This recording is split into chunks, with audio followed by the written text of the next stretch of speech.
Moraes, relator, recebe na íntegra a denúncia apresentada pela Procuradoria-Geral da República. Como vota o ministro Flávio Dino? Senhor presidente, saúdo Vossa Excelência, assim como a ministra Carmen, ministro Fux, o ilustre relator, a Procuradoria-Geral da República, as defesas técnicas, todas as senhoras e os senhores. Farei apenas considerações de caráter geral que fundamentam o meu voto. Em primeiro lugar, no tocante à materialidade, além dos elementos que foram mencionados pelo excelentíssimo relator, nós tivemos as próprias sustentações orais que, de um modo geral, vão no sentido da materialidade. Algo que me chamou a atenção, ministra Carmen, que o eixo central das sustentações orais, de um modo geral, das defesas, não foi tanto descaracterizar as materialidades e sim afastar autorias, afastar os seus patrocinados, seus clientes, do itinerário delituoso ou em tese delituoso, o que também, obviamente, corrobora a densidade desse acervo probatório que foi muito bem escandido e delineado pela Procuradoria-Geral da República e pelo relator. Em relação à materialidade, e também em homenagem à elevada qualidade das sustentações orais, há, às vezes, houve aqui e em outros momentos, um debate quanto aos elementos da violência e grave ameaça, porque, de fato, são essenciais aos tipos penais que, em tese, sustentam essa imputação formulada pelo Ministério Público. O vídeo trazido pelo relator reforça aquilo que, seguidamente, e não só no 8 de janeiro, foi apresentado. É importante lembrar que nós estamos tratando de fatos que vêm de 2021, em continuidade normativo típica, falarei sobre isso em seguida, e chegam até, em tese, ao 8 de janeiro. Ora, neste período, houve sim a apreensão, consta dos autos, inclusive a apreensão de armas em vários momentos, inclusive no 8 de janeiro. Entendido, e novamente me valho do relatório do Departamento de Justiça dos Estados Unidos sobre o 6 de janeiro, quando eles fizeram análise sobre os 48 meses de ataque ao Capitólio, eles dizem assim,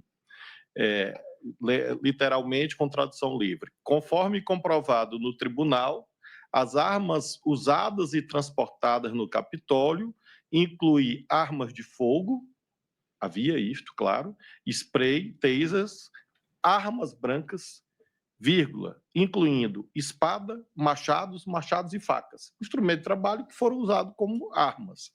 E armas improvisadas, como móveis de escritório destruídos.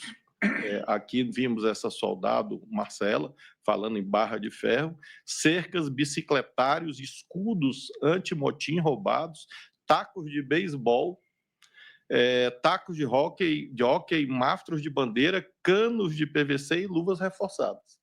Então, é este conceito de arma que nós estamos tratando aqui, este conceito que esteve no 6 de janeiro, lá no Capitólio, e que, infelizmente, esteve presente em vários momentos, como o senhor relator lembrou, desde bombas, e é interessante que consta dos autos que este senhor da bomba, ou estes senhores da bomba no aeroporto, no dia 23 ou 24 de dezembro, menciona que obtiveram os materiais no acampamento do Exército, mostrando um liame, portanto, entre esses vários momentos que estão aludidos na denúncia.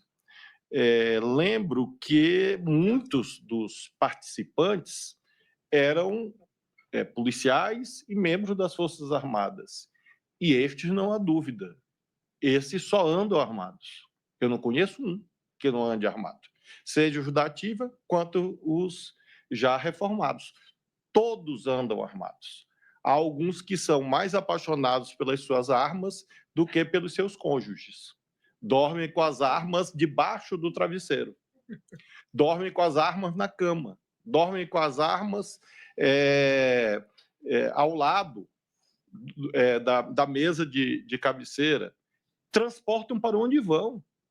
Eu fui governador de um estado, fui ministro da Justiça, essa é a realidade. Então, se havia, como de fato havia, inequivocamente, no conjunto de atos, a presença de integrantes das forças policiais e das Forças Armadas, não há dúvida, estavam armados, porque essa é da natureza da função, diria que mais do que um direito, é um dever, e houve, ministra Carmen, apreensão de armas, inclusive nos ônibus, consta também nos inquéritos policiais quanto ao chamado 8 de janeiro. A tipificação, portanto, do 359L e do 359M, em tese é possível. E não é uma novidade no direito brasileiro essa dupla tipificação. Ela vem de antes. Se nós lembrarmos a Lei de Segurança Nacional, em relação à qual há continuidade normativa típica, e esse é um detalhe importante na avaliação da materialidade e da viabilidade ou da justa causa, porque alguns dos fatos elencados antecedem a lei atual 14.197. E aí alguém poderia dizer, não havia tipicidade. Ocorre que havia uma tipificação quase igual, e eu tenho aqui uma referência doutrinária de um senhor chamado Michael Procópio. O senhor conhece, ministro Fux, esse cidadão? Me disseram que trabalha com o senhor. O Michael, né? Michael ou Michael, né? É porque lá no Maranhão tem um vereador que me apoia, preteritamente me apoiava, ele era conhecido como Michael Jackson. Que era Michael Jackson, né? Claro. Mas este caso, eu não sei se ele gosta de ser chamado de Michael ou de Michael. Mas, enfim, se ele quiser homenagear o Trump, é Michael. O senhor Michael Procópio e outros que aqui pesquisei, todos falam dessa duplicidade por conta da largueza dos bens jurídicos tutelados. Se nós formos à extinta e, embora sepultada, Lei de Segurança Nacional, os artigos 17 e 18, ela já tratava em dois tipos penais diferentes. De um lado, tentar mudar com o emprego de violência ou grave ameaça a ordem, o regime vigente ao Estado de Direito. Esse era um crime, reclusão de 3 a 15. E no outro, 18, tentar impedir com o emprego de violência ou grave ameaça, esses elementos sempre presentes, como na lei em vigor, o livre exercício de qualquer dos poderes da União dos Estados, reclusão de 2 a 6. Então, este debate sobre absorção ou consunção, que não é feito, obviamente, no recebimento da denúncia, é cabível, mas ele antecede a lei de setembro de 2021. Essa lei foi sancionada, por coincidência, pelo senhor Jair Messias Bolsonaro, e tendo como referendo dos senhores Anderson Torres, Walter Braga Neto, Damares Alves e Augusto Heleno. Portanto, é uma lei bastante recente, foi exatamente neste governo cujas pessoas estão aqui eventualmente acusadas. Portanto, nós não temos casuística em relação a esta lei, mas podemos sim remeter a essa ideia de que há, como de fato há, na minha perspectiva, continuidade normativa típica, e por isso a construção doutrinária pretérita serve para nós admitirmos, em tese, a possibilidade, sim, de concurso de crimes como nós temos feito. E por que nós temos feito nos nossos julgamentos? Imaginemos que aquele aglomerado de pessoas tivesse se dirigido apenas ao Palácio do Planalto, no dia 8 de janeiro. Haveria a tentativa de depor o governo legitimamente eleito. Mas o que o Supremo tem com isto? O que o Congresso tem com isto? E é exatamente a variedade de bens jurídicos tutelados que inspirou o legislador, desde sempre, nessa ideia de múltiplos tipos penais.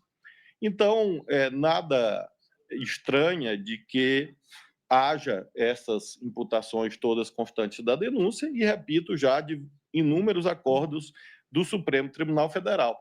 Em tese, sim, é possível, não há dúvida que é possível que alguém consuma o crime de tentar ou atentar contra o governo legitimamente eleito e não queira destruir o Estado Democrático de Direito e vice-versa. Em tese é possível. Ministro Flávio, permite? Pois não.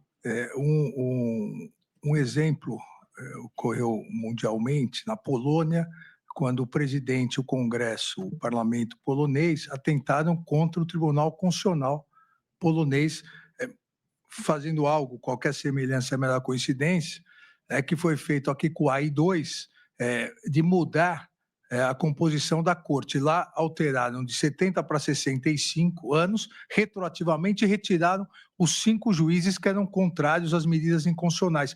Isso é um atentado contra um dos poderes, claro. mas não é um golpe de Estado. Não é, Porque os poderes políticos continuam. Eu, como já vou fazer 60, me declaro logo contra essa hipótese, porque já estou perto da incidência desta tentativa. Eu e Vossa Excelência, né? Vossa Excelência primeiro.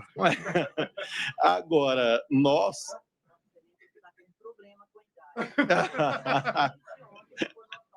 É por conta do peso em mim.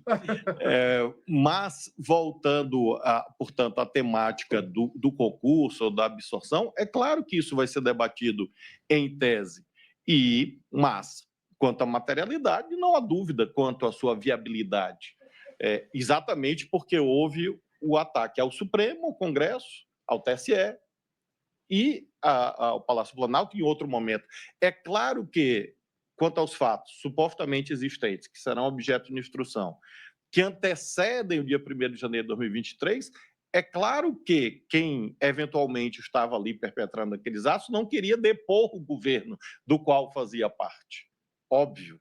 E aí nós teremos, portanto, o debate de provas para a configuração ou não. Agora, como proposta de que haja a conjugação, o concurso entre esses crimes, a inviabilidade técnica, claro que não, pelo contrário. E desde sempre, como mencionei, há essa ideia de múltipla tutela em relação a esses bens jurídicos primaciais. Como a ministra Carmen foi elogiada pelo presidente Trump, e eu não vou ficar atrás, eu trouxe um precedente da senhora, desta primeira turma. Eu trouxe um da ministra Rosa também.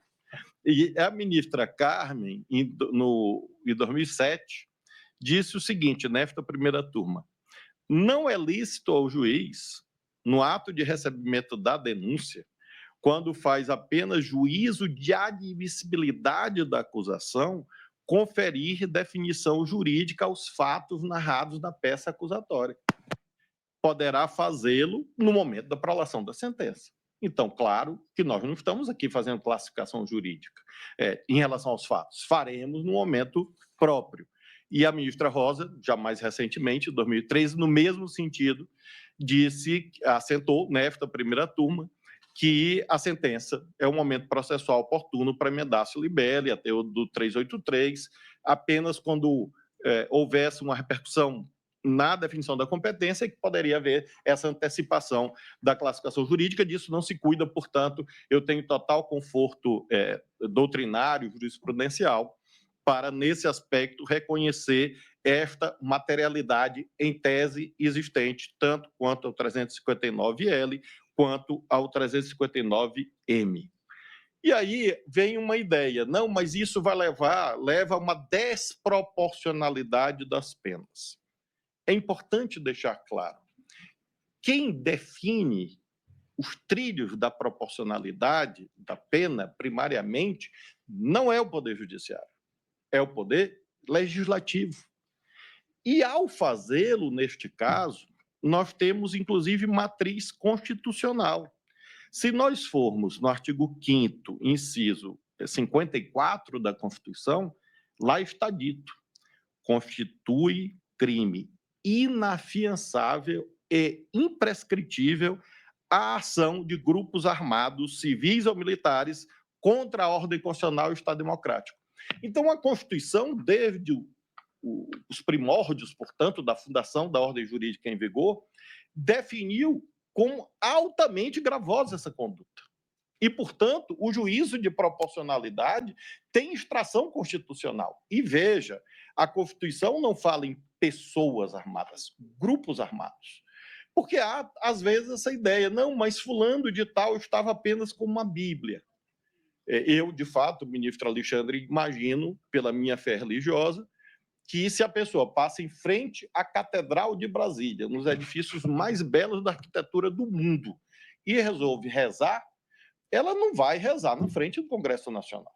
Ela entra na catedral e lá reza, ora, pode. Aliás, Deus é onisciente, onipotente, está em todo lugar. Então, não precisa vir na Praça dos Três Poderes para fazer orações. Então, pouco importa se a pessoa tinha ou não uma arma de fogo ou uma arma branca. O que importa, para fins de debate da classificação jurídica, é que o grupo era armado. O grupo portava armas de fogo, armas brancas, e assim sucessivamente. Portanto, o Congresso Nacional, quando fez esta dosimetria da lei em vigor, o fez cumprindo a Constituição. E, portanto, não é o Poder Judiciário, não é o ministro Alexandre de Moraes ou aqueles que o acompanham eventualmente na turma ou dele discordam que estão arbitrariamente fixando penas de índole desproporcional, à vista da magnitude dos valores envolvidos. E se diz também, querido ministro Fux, mas não morreu ninguém. No dia 1º de abril de 64, também não morreu ninguém. Mas centenas e milhares morreram depois. Golpe de Estado mata. Não importa se isto é no dia, no mês seguinte ou alguns anos depois.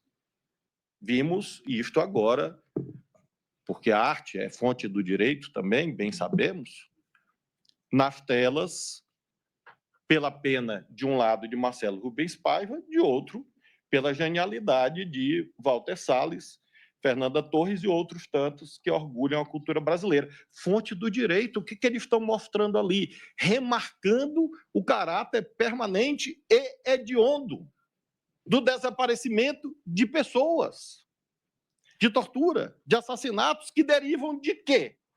De um golpe de Estado. Então, aqueles que nos anos 20 e 30 do século XX normalizaram a chegada de Mussolini e Hitler ao poder, dizendo este é um processo normal, certamente se arrependeram quando viram as consequências nos odientos campos de concentração, vitimando o povo judeu e outras tantas minorias na Europa. Portanto, golpe de Estado é coisa séria. É falsa a ideia de que um golpe de Estado, ou uma tentativa de golpe de Estado, porque não resultou em mortes naquele dia, é uma infração penal de menor potencial ofensivo ou suscetível de aplicação até de um princípio da insignificância, a excluir a tipicidade. Isto é uma desonra à memória nacional.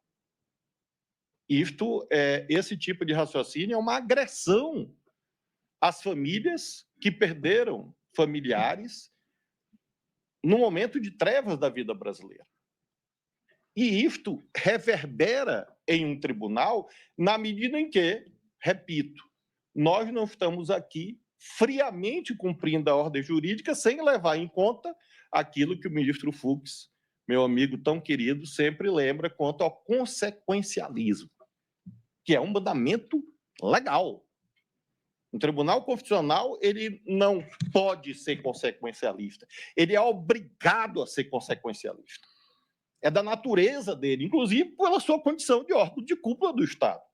Então, sob todos esses aspectos, eminente presidente Cristiano Zanin, penso que, se não morreu, poderia ter morrido. Acho, portanto, que a denúncia possui os atributos fundamentais da materialidade, da viabilidade, porque houve violência e essa violência poderia ter produzido danos de enorme proporção, e o fato de isto não ter se configurado não exclui a tipicidade definida em lei. Basta ler o tipo penal para compreender que a conduta é atentar, por uma razão simples. Se fosse consumado, o golpe de Estado não tinha viabilidade na persecução penal, porque não haveria juízes para julgar.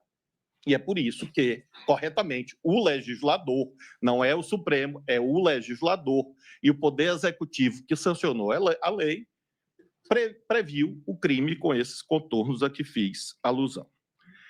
Finalmente, concluo o meu voto lembrando quanto à autoria.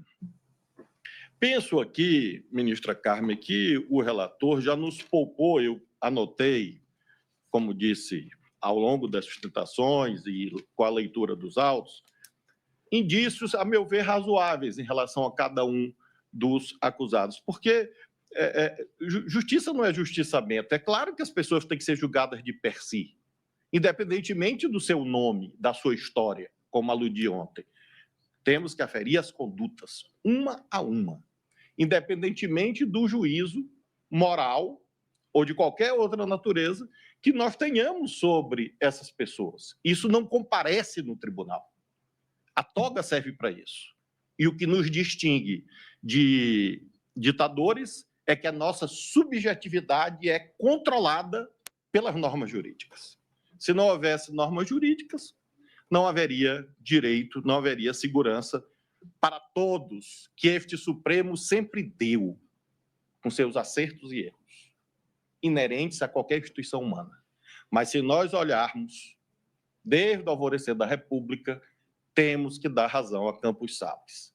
É a joia das instituições republicanas, disse Campos Salles, como quando ministro da Justiça no primeiro dos governos republicanos. Então, de um modo geral, creio que o Supremo terá as condições de, ao longo da instrução, aferir esses indícios de per si para identificação da participação concreta de cada um. E acho, de fato, razoável, alguns disseram isto, olha, não há liame entre um evento e outro. Claro que é absolutamente razoável essa matéria probatória. Eu lembro, ministra Carmen, de uma história das lendas políticas do Maranhão, que na década de 50 resolveram invadir o Palácio do Governo do Estado. E aí havia um cidadão muito corajoso, cujo ele era conhecido como Bota para Moer.